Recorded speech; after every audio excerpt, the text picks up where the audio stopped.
Psalm 23. The Lord is my shepherd, I lack nothing. He makes me lie down in green pastures. He leads me beside quiet waters. He refreshes my soul. He guides me along the right paths for his name's sake. Even though I walk through the darkest valley, I will fear no evil, for you are with me. Your rod and your staff, they comfort me. You prepare a table before me in the presence of my enemies. You anoint my head with oil. My cup overflows. Surely your goodness and love will follow me all the days of my life, and I will dwell in the house of the Lord forever. Matthew chapter 11. After Jesus had finished instructing his 12 disciples, he went on from there to teach and preach in the towns of Galilee. When John, who was in prison, heard about the deeds of the Messiah, he sent his disciples to ask him, "Are you the one who is to come, or should we expect someone else?" Jesus replied, "Go back and report to John what you hear and see. The blind receive sight, the lame walk, those who have leprosy are cleansed, the deaf hear, the dead are raised, and the good news is proclaimed to the poor. Blessed is anyone who does not stumble on account of me."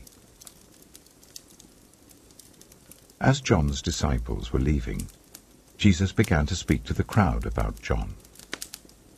"What did you go out into the wilderness to see? A reed swayed by the wind? If not, what did you go out to see?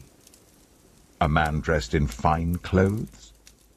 No, those who wear fine clothes are in kings' palaces. Then what did you go out to see? A prophet? Yes, I tell you, and more than a prophet. This is the one about whom it is written, 'I will send my messenger ahead of you, who will prepare your way before you.' Truly I tell you, among those born of women, there has not risen anyone greater than John the Baptist. Yet whoever is least in the kingdom of heaven is greater than he. From the days of John the Baptist until now, the kingdom of heaven has been subjected to violence, and violent people have been raiding it. For all the prophets and the law prophesied until John. And if you are willing to accept it, he is the Elijah who was to come.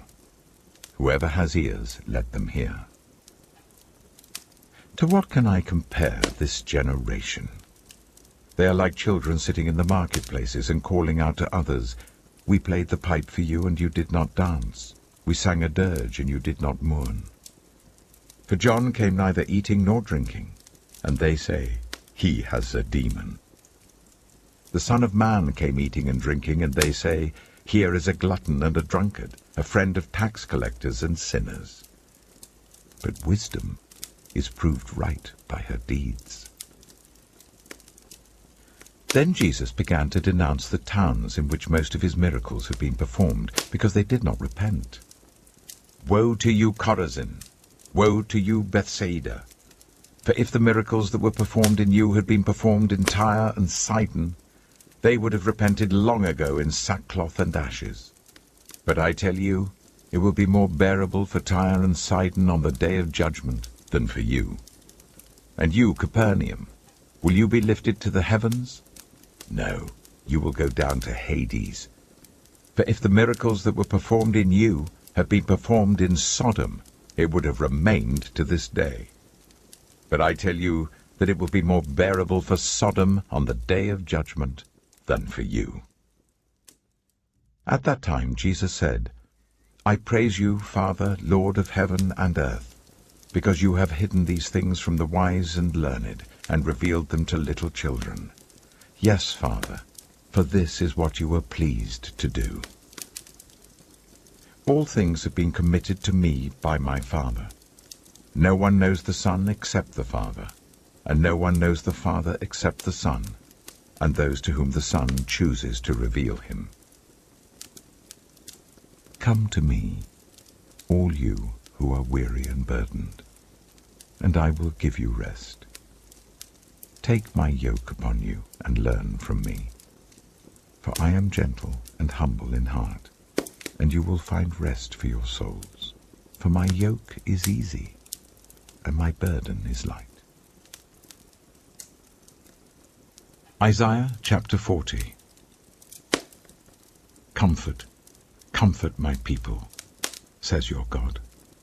Speak tenderly to Jerusalem, and proclaim to her that her hard service has been completed, that her sin has been paid for, that she has received from the Lord's hand double for all her sins.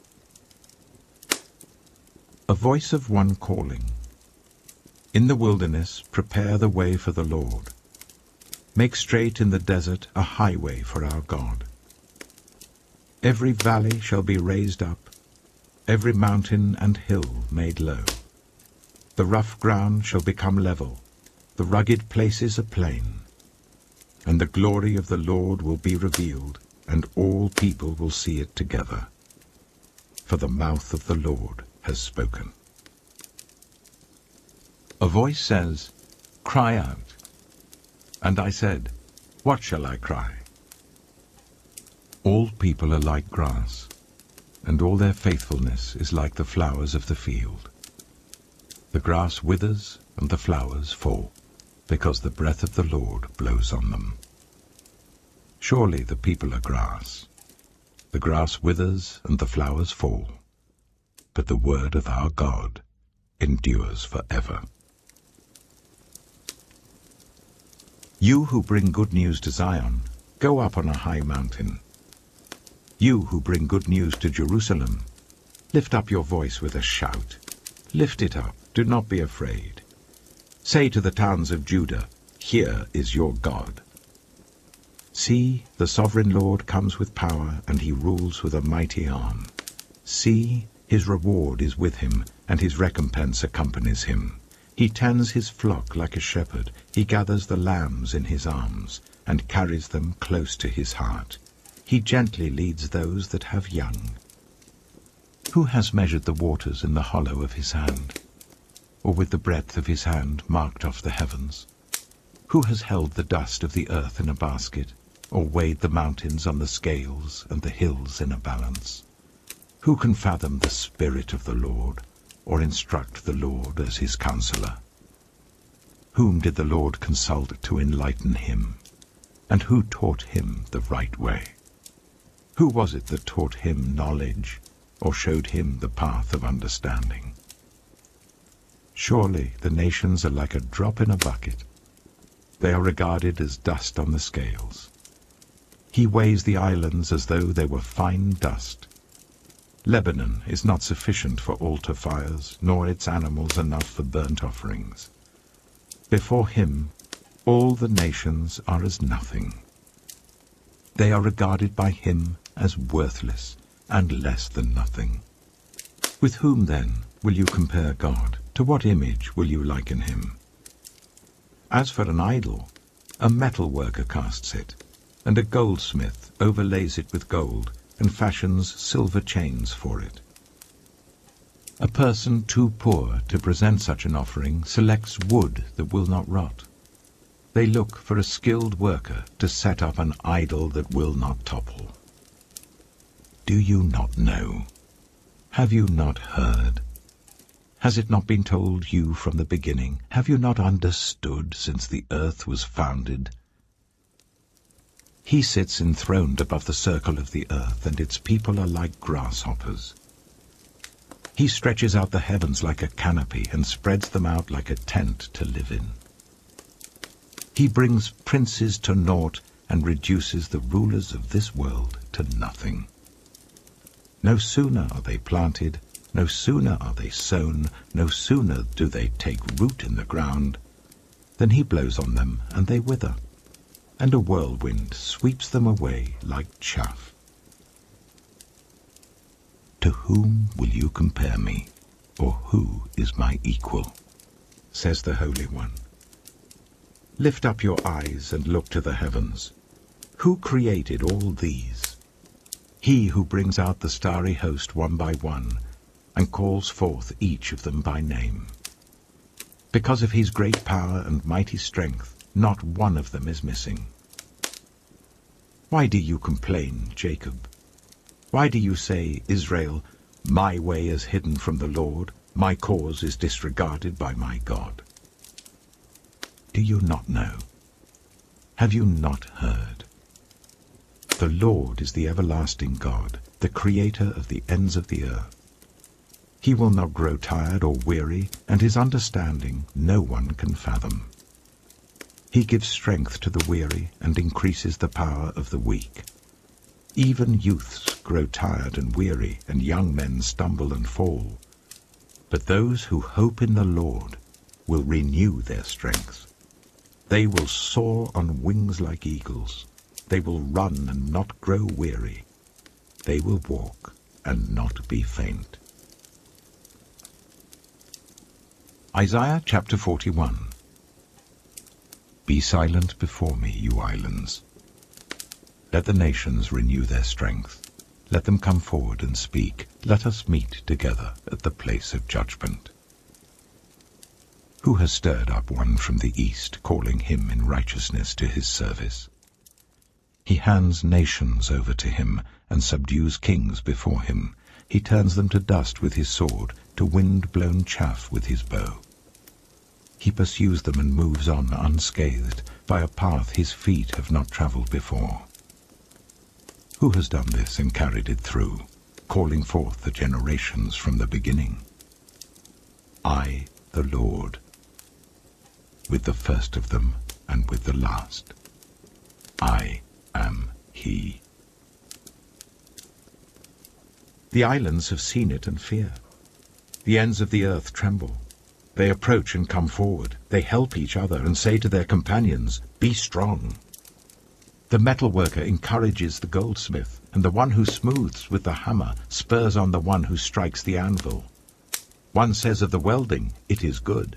The other nails down the idol so that it will not topple. But you, Israel, my servant, Jacob, whom I have chosen, you descendants of Abraham, my friend, I took you from the ends of the earth, from its farthest corners I called you. I said, you are my servant. I have chosen you and have not rejected you, so do not fear, for I am with you. Do not be dismayed, for I am your God. I will strengthen you and help you. I will uphold you with my righteous right hand. All who rage against you will surely be ashamed and disgraced. Those who oppose you will be as nothing and perish. Though you search for your enemies, you will not find them. Those who wage war against you will be as nothing at all. For I am the Lord your God, who takes hold of your right hand and says to you, do not fear, I will help you. Do not be afraid, you worm Jacob, little Israel. Do not fear, for I myself will help you, declares the Lord, your Redeemer, the Holy One of Israel. See, I will make you into a threshing sledge, new and sharp, with many teeth. You will thresh the mountains and crush them, and reduce the hills to chaff. You will winnow them, the wind will pick them up, and a gale will blow them away. But you will rejoice in the Lord, and glory in the Holy One of Israel. The poor and needy search for water, but there is none. Their tongues are parched with thirst. But I, the Lord, will answer them. I, the God of Israel, will not forsake them. I will make rivers flow on barren heights, and springs within the valleys. I will turn the desert into pools of water, and the parched ground into springs. I will put in the desert the cedar and the acacia, the myrtle and the olive. I will set junipers in the wasteland, the fir and the cypress together. so that people may see and know, may consider and understand that the hand of the Lord has done this, that the Holy One of Israel has created it. Present your case, says the Lord. Set forth your arguments, says Jacob's King. Tell us, you idols, what is going to happen. Tell us what the former things were, so that we may consider them and know their final outcome. Or declare to us the things to come. Tell us what the future holds, so that we may know you are gods. Do something, whether good or bad, so that we will be dismayed and filled with fear. But you are less than nothing, and your works are utterly worthless. Whoever chooses you is detestable. I have stirred up one from the north, and he comes, one from the rising sun who calls on my name. He treads on rulers as if they were mortar, as if he were a potter treading the clay. Who told of this from the beginning, so that we could know, or beforehand, so that we could say, he was right? No one told of this. No one foretold it. No one heard any words from you. I was the first to tell Zion, look, here they are. I gave to Jerusalem a messenger of good news. I look, but there is no one. No one among the gods to give counsel, no one to give answer when I ask them. See, they are all false. Their deeds amount to nothing. Their images are but wind and confusion.